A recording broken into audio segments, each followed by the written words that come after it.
क्योंकि एक तो देखो, रुपीज मल्टीप्लाई नहीं करेंगे, मल्टीप्लाई तो हम तब करेंगे जब हमें परसेंटेज निकालनी होगी। अगर हमें रुपीज दे रखा है तो हम क्या करेंगे, इन्वर्टेड कॉमा के अंदर या ब्रैकेट के अंदर हम सीधा रुपीज का अमाउंट लिख देंगे, 75 रुपीज, 50 रुपीज, इस तरह।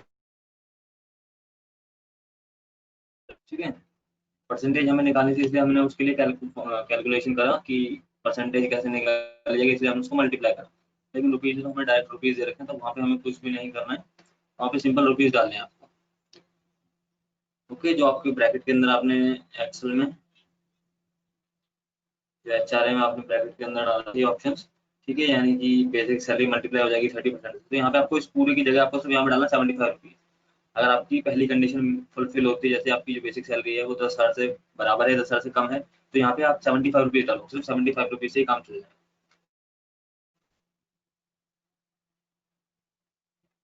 ओके,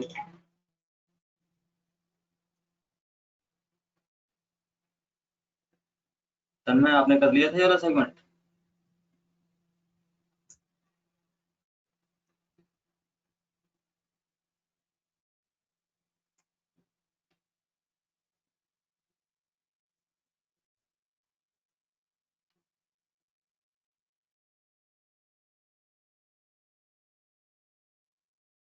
स्क्रीन आप दोनों को शो हो रही है इस तरह से? ठीक है, मैंने एक साथ ही दोनों स्क्रीन कर दी है ताकि देखने में आसानी हो।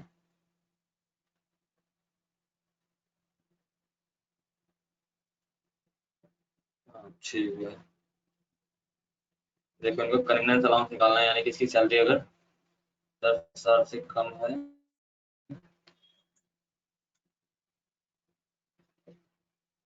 ठीक है। अब देखो यहाँ पे हम क्या करेंगे, फंक्शन हमने वही लगा दिया, फॉर्मूला सेम। तो यहाँ पे हमें क्या करना है,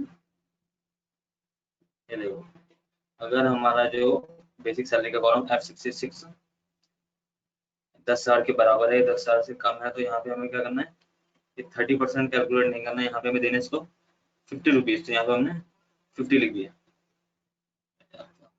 ठीक है, ऐसी हमारी दूसरी कंडीशन है कि 10,000 से लेके 20,000 के बीच।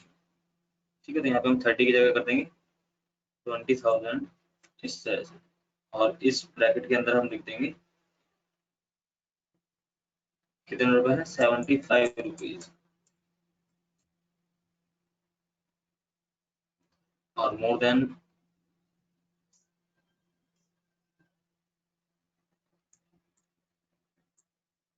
मोर देन 20,000 में है 100 रुपीज, इस तरह से।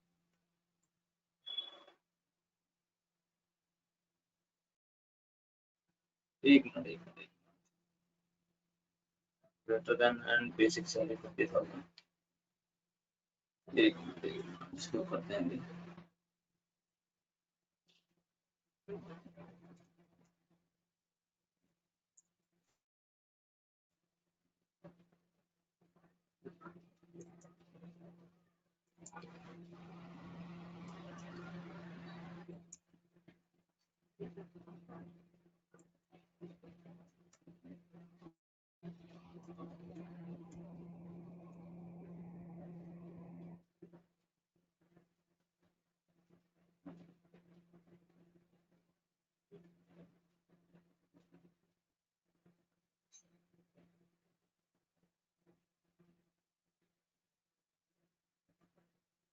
ओके, ओके, ओके, यहाँ पे हमें E66 लेना था, मैंने कॉपी ख्याल कर दिया।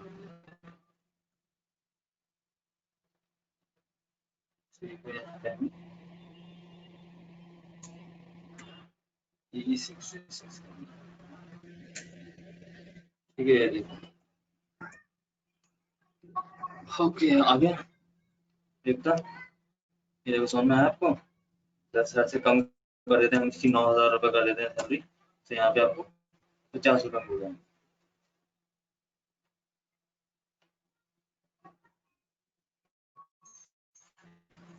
ठीक है, तो आपको जो टोटल अमाउंट, जो भी टोटल रुपीज दे रखे हैं, वो आपको सिर्फ इन्वर्टेड कॉमा के अंदर वो रुपीज आपको शो करवाने थे, और आपका क्वेश्चन हो जाता था। तब में आपने इसको प्रॉपर तरीके से कर लिया था, कोई डाउट आया आपको? ठीक है, प्रोविडेंट फंड आप लोगों ने निकाल लिया होगा इजीली, सबका सेम निकालना था, 6% of basic salary and GIP, हाँ ठीक है, एंड जीआईपी आपने करा होगा, ठीक है, वो भी आपका सेम एचआरए और कन्वीनियंस अलाउंस की तरह, उसमें भी 3 कंडीशन है, तो तीनों को आप फुलफिल कर सकते हो इजीली। ठीक है, एक तो जब आप कन्वीनियंस अलाउंस कर चुके होगे तो अब आपको सेम ग्रुप इंश्योरेंस जो है वो भी आपको सेम कन्वीनियंस अलाउंस की तरह करना है, इन्वर्टेड कॉमा के अंदर आपको डायरेक्ट अमाउंट लिखना है।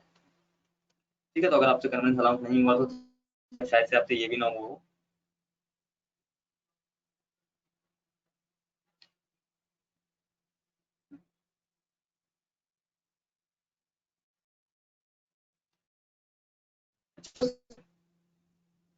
सीए तक क्यों किया था भाई, तो पूरा करना था आपको। मैंने घर से भी तो आप दोनों को पूरा करने के लिए दिया था ये। सीए के बाद आप डिडक्शंस कर लेना, उसके बाद ये ग्रॉस सैलरी, टोटल सैलरी वगैरह कर लेना, तो नीचे तक कंप्लीट किसी ने नहीं किया ये बताओ।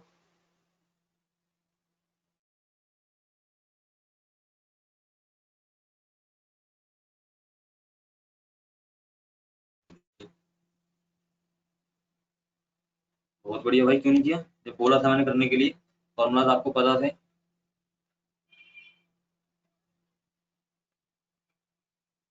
हाँ चलो, आपको तो डाउट दूसरे में ही आ गया था, बट तन्मय को तो कोई डाउट नहीं था, फिर भी इसने नहीं किया। अभी करो फटाफट से। ठीक है, 212 हो रहे हैं, 220 तक कर दो उसको। ठीक है, ग्रुप इंश्योरेंस में कुछ दिक्कत आती तो यहाँ पूछ लेना, बाकी तो सब सेम।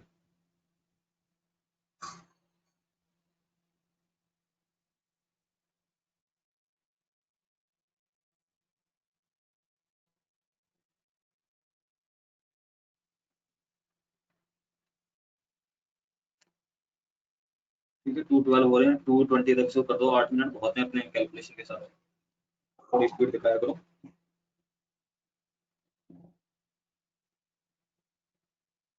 ठीक है, और अगर कोई डाउट आता है यहीं पे तो आप पूछ भी सकते हैं, जैसे नील वाला है, प्रोविडेंट फंड है, जीआईपी है।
रुपीज को ब्रैकेट में नहीं रखना, रुपीज को आप इन्वर्टेड कॉमा के अंदर रखोगे, क्योंकि ब्रैकेट में आप कोई कैलकुलेशन वाला अमाउंट रखते हैं, यानी कि दो वैल्यूज की कैलकुलेशन करते हैं, तब हम उसको ब्रैकेट में रखते हैं।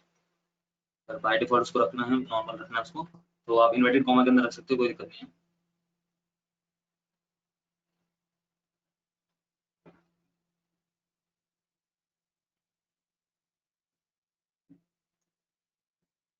तन्मय, ग्रुप इंश्योरेंस प्रीमियम तक पहुंचे आप? ग्रुप इंश्योरेंस प्रीमियम निकाला?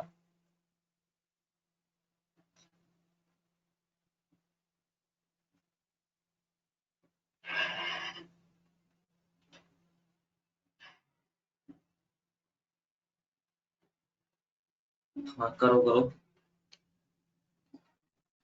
बस मेन काम यही था कि उसके बाद तो थोड़ा बहुत ही काम है, प्लस माइनस करना, उसके बाद तो फटाफट से हो जाएगा।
हाँ इंश्योरेंस हो गया, तो अब आगे करो आप, ये ग्रॉस सैलरी निकालो एक कॉलम में, फिर एक कॉलम में टोटल टोटल डिडक्शन का कॉलम बनाओ, और फिर आखिरी कॉलम नेट सैलरी का। तो इन तीनों को भी फटाफट से कैलकुलेट करो।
हाँ ओके ठीक है, यहाँ तक हो गया आपका डन।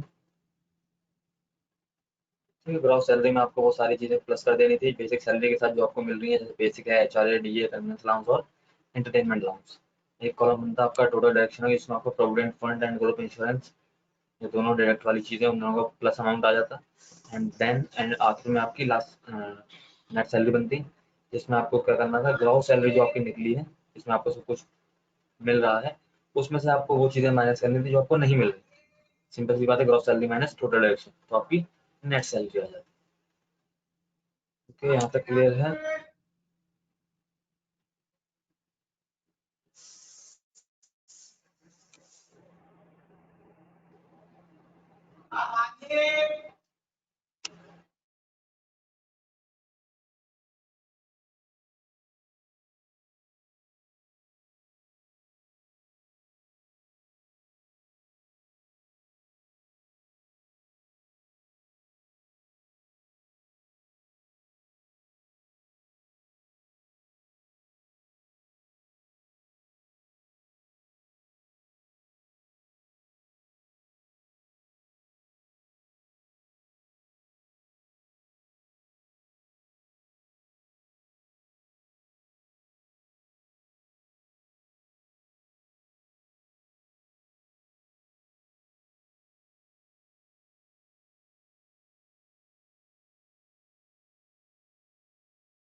ठीक है, सेगमेंट और भी हैं काफ़ी सारे, बी लुकअप, एच लुकअप के भी आगे आएंगे। ठीक है, उससे पहले हम क्या करते हैं, इफ वाली जो कंडीशन हम कर रहे हैं अभी, उस इफ वाली कंडीशन में हम कुछ चीज़ें और ऐड ऑन कर देते हैं।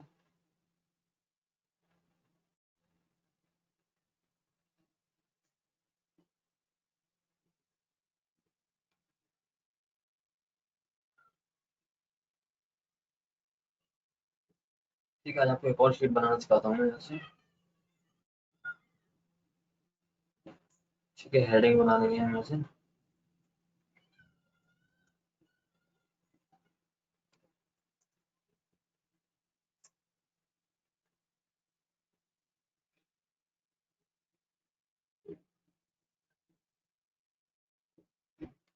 ठीक है, इस तरह से हम वोटर शीट बना लेंगे। वोटर शीट किस तरह से बनानी है आपने वो देख लो। ठीक है, नॉर्मल हम प्रिंट आउट निकालेंगे, तो ये हम सिंगल सिंगल एम्प्लॉयज की भी बना सकते हैं, सिंगल सिंगल पर्सन की भी बना सकते हैं, और आप इसको मल्टीपल पर्सन की भी बना सकते हैं। मल्टीपल पर्सन की बनाने में एक बात है, हम कई सारे पर्सन का यूज कर सकते हैं, मगर सिंपल सिंगल सिंगल पर्सन की बनाएंगे तो हम वन बाय वन एक एक फैमिली करके वोटिंग शीट बनाते जाएंगे कि किस फैमिली में कितने वोटिंग मेंबर्स हैं और किस फैमिली में कितने वोटिंग मेंबर्स हैं, मतलब एक एक करके फैमिली वाइज बनाना है तो वो भी हम बना सकते हैं। ओके, तो अभी मैं आपको यहाँ से सिंगल पर्सन की बना के दिखा देता हूँ एक बड़ी। ठीक है, कॉलम्स जो जो ऐड ऑन करने हैं वो बता देता हूँ।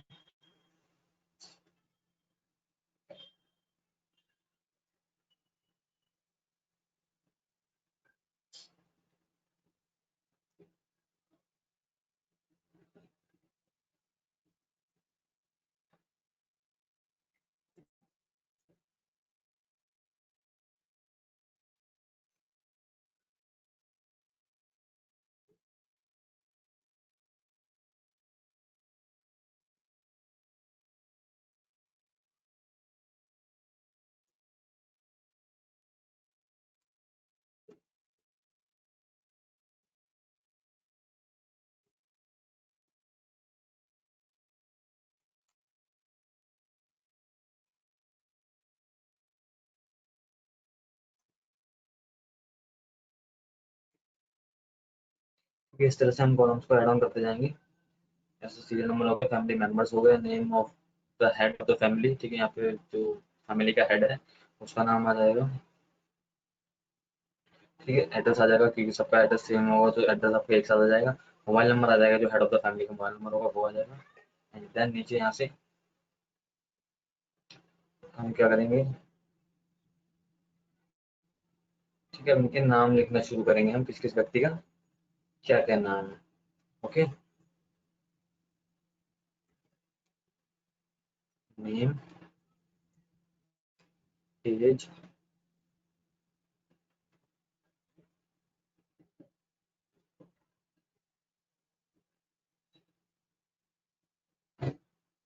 एड्रेस सबका सेम होगा। अगर आप यहाँ पे लेना चाहते हो तो कुछ और प्रूफ ले सकते हो, जैसे उनकी आइडेंटिटी प्रूफ होता है या फिर उनकी जो एड्रेस प्रूफ होता है वो ले सकते हो, जिसको आधार कार्ड वगैरह बोला जाता है। तो एक कॉलम आपका और ऐड ऑन हो जाएगा यहाँ पे। ठीक है,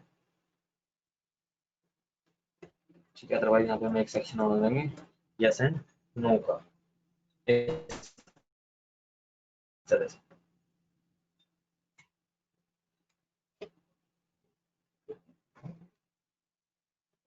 ठीक है, यहाँ पे हम चाहते थे एक कॉलम और ऐड कर सकते हैं।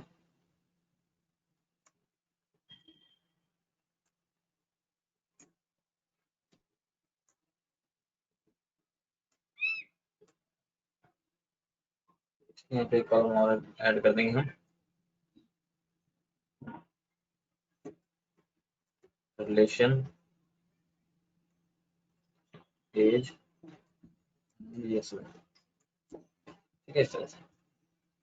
और सबसे पहले सीरियल नंबर बना जाएगा आपका फैमिली मेंबर में, फॉर एग्जांपल 5 फैमिली मेंबर्स हैं। ठीक है, नेम ऑफ द फ्लैट। ठीक है,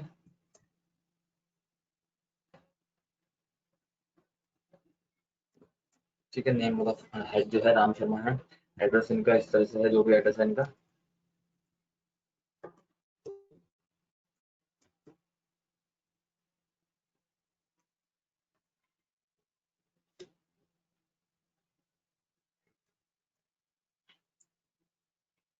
ठीक है, हाउस नंबर आपको दे रखा है। ठीक है,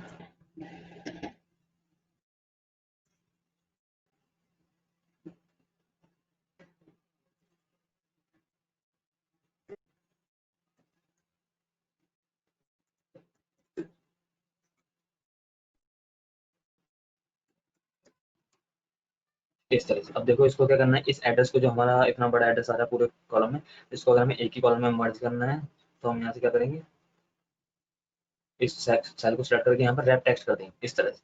तो रैप टेक्स्ट करने से क्या होगा, ये आपका सेम एक ही कॉलम में आ जाएगा, और ये वाला कॉलम हम थोड़ा सा बड़ा कर देंगे इस तरह से। तो ये आपका सब कुछ एक ही सेल में आ जाएगा। Okay, and then mobile number डाल देंगे।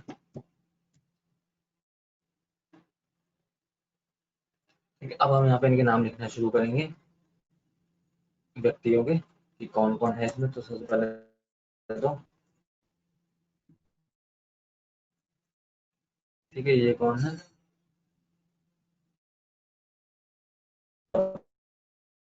ये इस तरह से। ठीक है, ये वाइफ है इसकी, इस तरह से रिलेशन आ जाएगा आपका वाइफ का। ठीक है, मोहन,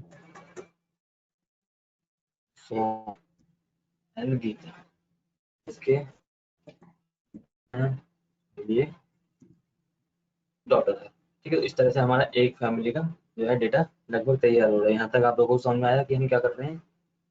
एक टाइम में हैंड रेस करो। हाँ, ओके, ठीक है। तो हम ये सिंगल पर्सन की लिस्ट बना रहे हैं। ठीक है, अब इनकी एज हम यहाँ पे एंटर करना शुरू करेंगे। ठीक है,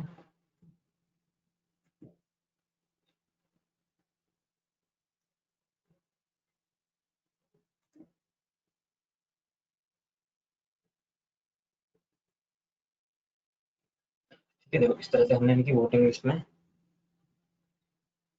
एज भी डाल दी। अब हम यहाँ पे क्या करना है कि हम सिर्फ एज को मैटर करेंगे। हम, हमारे पास जो डेटा आता है हम उसमें सिर्फ एज और इंसानों के नाम डाले जाते हैं। बाकी का जो यस नो वाला ऑप्शन है ये सारे ऑटोमेटिक आते हैं। हम यहाँ पे बार बार हर किसी को जाके यस या फिर नो सेलेक्ट नहीं करना पड़ता, ये ऑटोमेटिक आते हैं। ठीक है, तो ऑटोमेटिक कैसे आएंगे, उसके लिए हमें क्या करना पड़ेगा, यहाँ पे एक कंडीशन लगानी पड़ेगी, एक फॉर्मूला लगाना पड़ेगा, जिससे हमें अकॉर्डिंग टू एज, एज मतलब वैसे नॉर्मल क्या होता है कि 18 साल से ऊपर व्यक्ति आप वोट दे सकता है।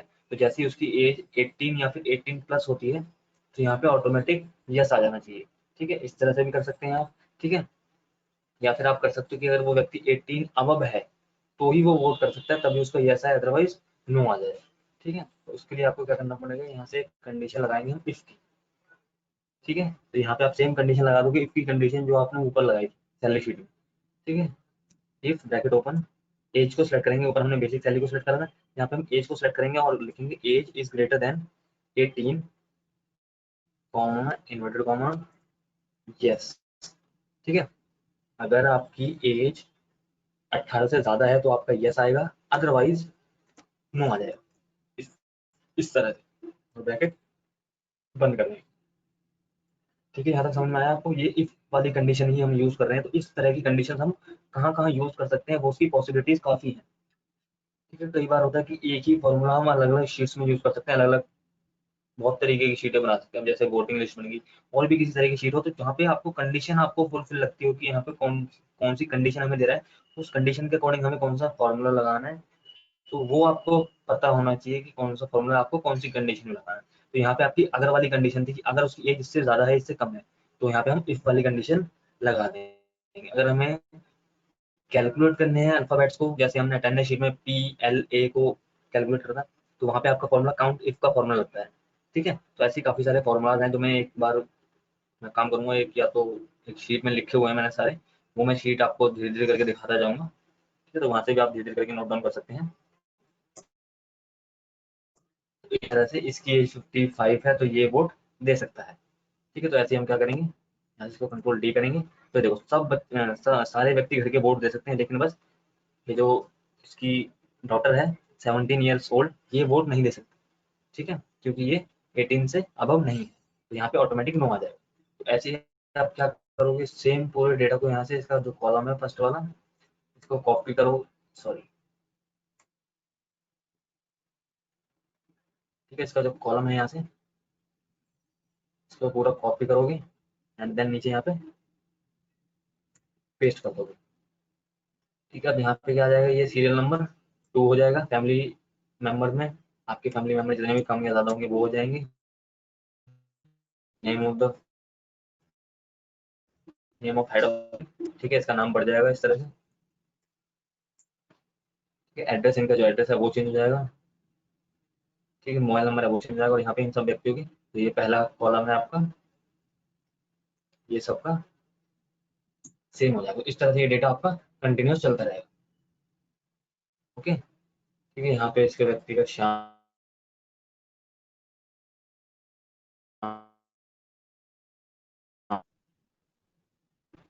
ठीक है, ऐसे इसका नाम आ जाएगा, ठीक है। इस तरह से ये डेटा आपका चलता रहेगा, ठीक है। तो इस तरह से आप अलग अलग शीट्स में इसको देख सकते हैं, ठीक है। और आप चाहो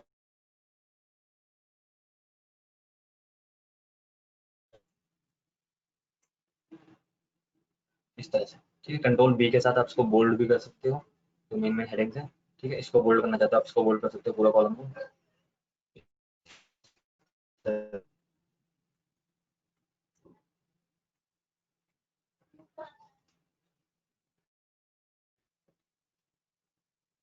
तो जैसे आपसे बोला जाए वैसे आप यहाँ पे काम कर सकते हैं, ठीक है। अब देखो मैं एक शीट, एक पॉसिबिलिटी आपको इसी के साथ में दिखा देता हूँ। ये समझ में आया आपको एक टाइम में यहाँ तक?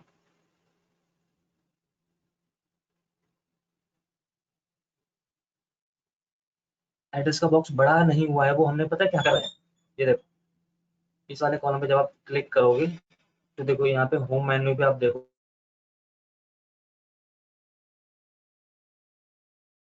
डेटा फिल करना है तो आपका सेल ऑटोमेटिक बड़ा हो जाएगा उसके ऊपर, ठीक है। इसलिए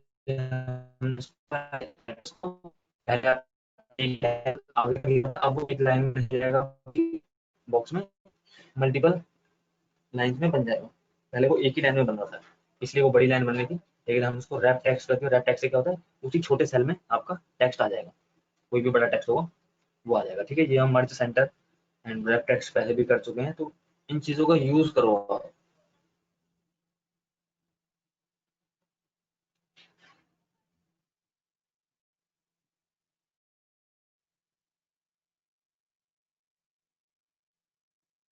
ठीक है। हमने रैप टेक्स्ट किया है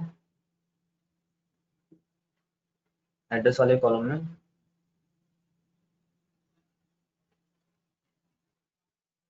यहाँ पे जो हमने काम किया है, हमने रैप टेक्स्ट वाला काम किया है एड्रेस वाले कॉलम में, ठीक है। रैप टेक्स्ट हम पहले भी कर चुके थे, छोटे सेल में कोई बड़ा कंटेंट ऐड करना हो तो सेल आपका ऑटोमेटिक एडजस्ट कर लेता है उसको, ठीक है।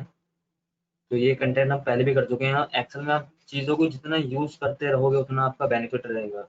एक टन में मैं पहले ही आपको बता रहा हूँ, चाहे चीज़ हमने बिल्कुल शुरू में सीखी हो, चाहे एंड तक सीखते जाएं। इनको आप बीच में यूज करते रहना, कंडीशनल फॉर्मेटिंग को यूज करते रहना। ठीक है, कोई कॉलम आपको ऐड ऑन करना है तो शॉर्टकट्स यूज करते रहना, कंट्रोल प्लस कंट्रोल माइनस, इस तरह से। ओके, तो शॉर्टकट्स को आप यूज करते रहना, जितने शॉर्टकट्स आप यूज करोगे, ठीक है, बोल्ड इटैलिक अंडरलाइन करना है तो control B, control I, control U, इस तरह से शॉर्टकट को यूज करना है, क्योंकि जितने शॉर्टकट्स यूज करोगे उतने आपको वो और अच्छे से याद होंगे। ओके,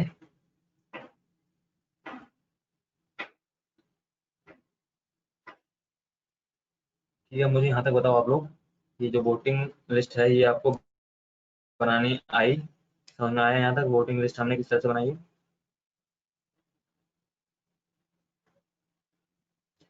शॉर्टकट, शॉर्टकट आपके चेंज नहीं होते हैं तन में, जो वर्ड में थे वही सेम शॉर्टकट आपके यहाँ पे काम करते हैं।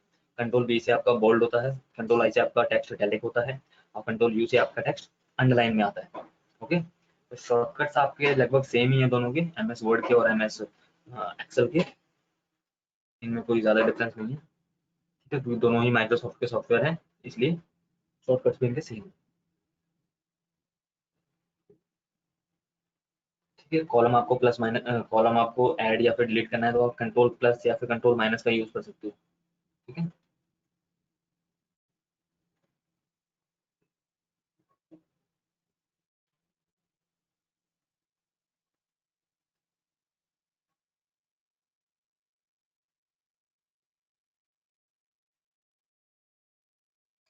ठीक है, ये तो बन गई आपकी single sheet, sorry, single person की शीट बनेगी।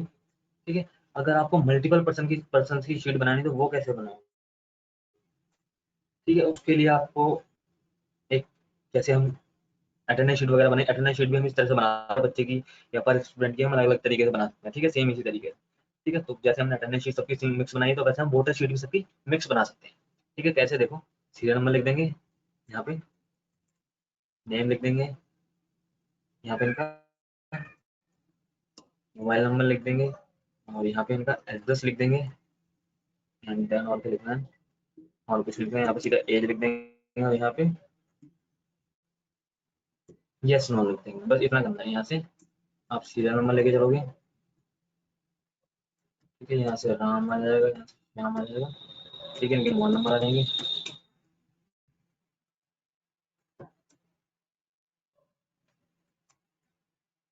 ठीक है, यहाँ पे इसका एड्रेस आ जाएगा। ठीक है, यहाँ पे इसकी एज आ जाएगी, और यहाँ पे आपका फॉर्मूला आ जाएगा। ठीक है, इस तरह से आपकी शीट कंटिन्यूस चलती रहेगी, इसमें आपके सब बच्चों सबके नाम आ जाएंगे, पर किसी का भी फैमिली वाइज डेटा नहीं आएगा, इस समय सबका डेटा मिक्स हो जाएगा। तो इसलिए जैसे अगर आपको मिक्सअप बोला जाए तो आप मिक्सअप भी बना सकते हो इस तरह से, और फैमिली वाइज बोला जाए तो आप फैमिली वाइज भी इक्वल बना सकते हो, कि पर फैमिली के अकॉर्डिंग आपको डेटा मिल रहा है तो आप उसके अकॉर्डिंग बना सकते हो, और अदरवाइज आप इस तरह से ही बना सकते हो। ठीक है, तो जैसे आपको डेटा दिया जाए, जैसे आपको कंडीशन बोली जाए, उस तरह से दोनों तीनों कंडीशन से आप इसको बना सकते हो।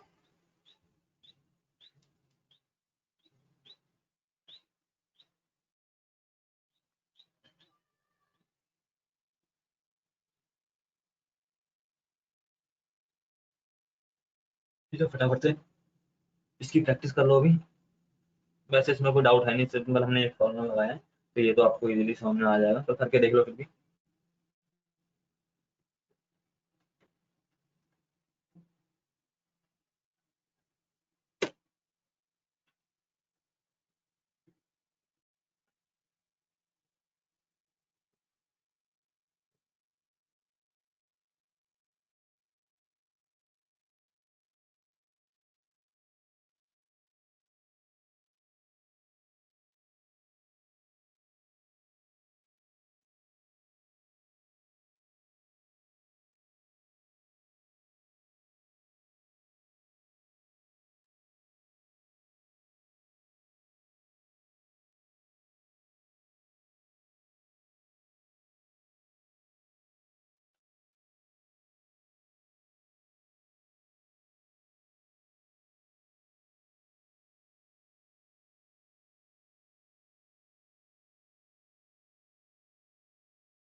हर वर्ड बोल्ड लिखा जा रहा है, तो सिर्फ हेडिंग को ही आप सिलेक्ट करके आपको कंट्रोल भी करना था, मेल में तो नहीं लिखा जा रहा बाकी सारा।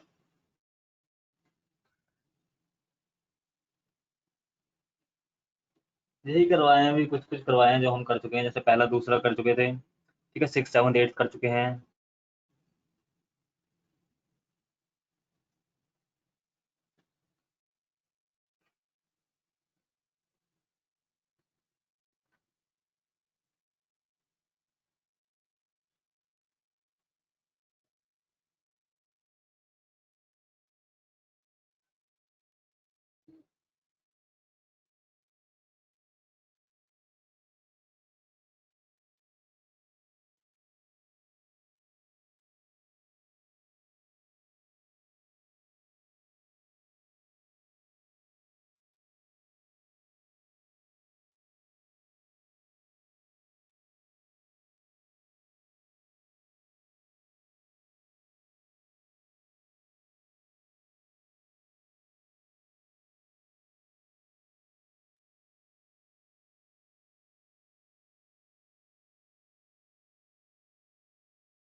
ठीक है, यहाँ पे हमने दोनों कर रखे हैं तन में। हाँ, सिंगल पर्सन वाला भी कर रखा है एंड मल्टीपल पर्सन वाला भी कर रखा है। तो स्क्रॉल डाउन में बस मैंने सेकंड फैमिली का यहाँ से लिखना शुरू करा, ठीक है, वो भी मैंने पूरा नहीं करा। तो मैंने बस समझाने के लिए करा है कि इस तरह से हम आगे कंटिन्यूस कर सकते हैं, फैमिली 2 फैमिली 3 फैमिली 5 इस तरह से।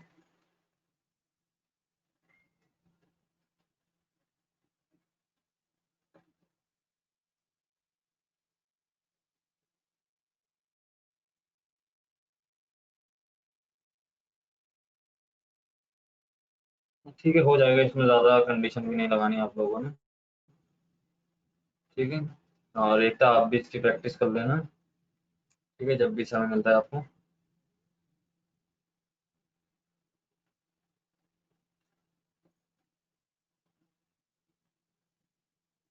ओके, क्लास फिनिश करते हैं फिर।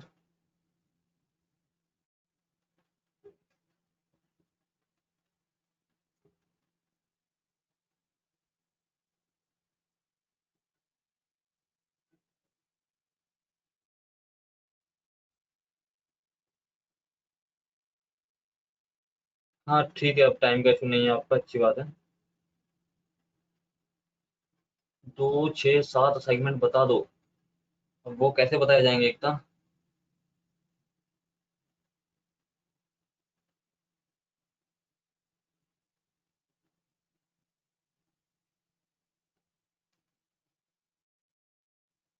अब वो आपको कैसे बताए जाएंगे ये पूछ रहा हूँ,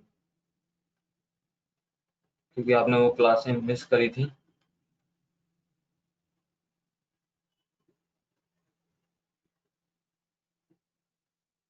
ठीक है, 6 7 तो आपका ये रहा, इसको आप देख सकते हो। और जब आपको समय मिलता है तब आप इसको कर सकते हो।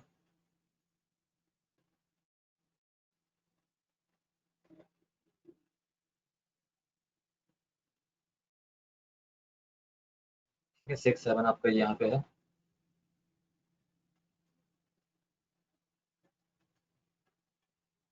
ठीक है, इसका स्क्रीनशॉट ले सकते हो आप फिलहाल।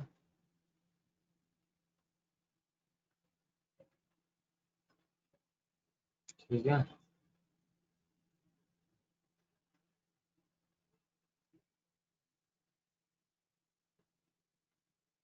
हो गया एकता।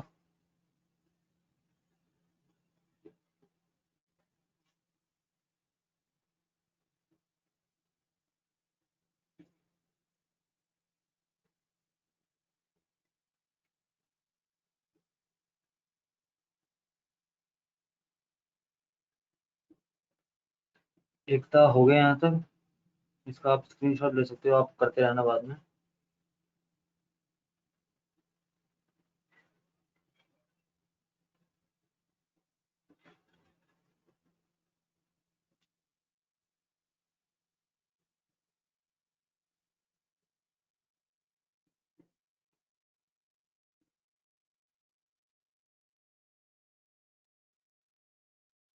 कैसे करना है? कैसे करना है, जैसे बाकी करते हैं वैसे करना है। ठीक है, इसमें जो कंडीशन दे रखी है उसके अकॉर्डिंग करना है। लिखा हुआ है कि डेटा को शॉर्ट करना है, उसका दूसरी शीट पे कॉपी करना है।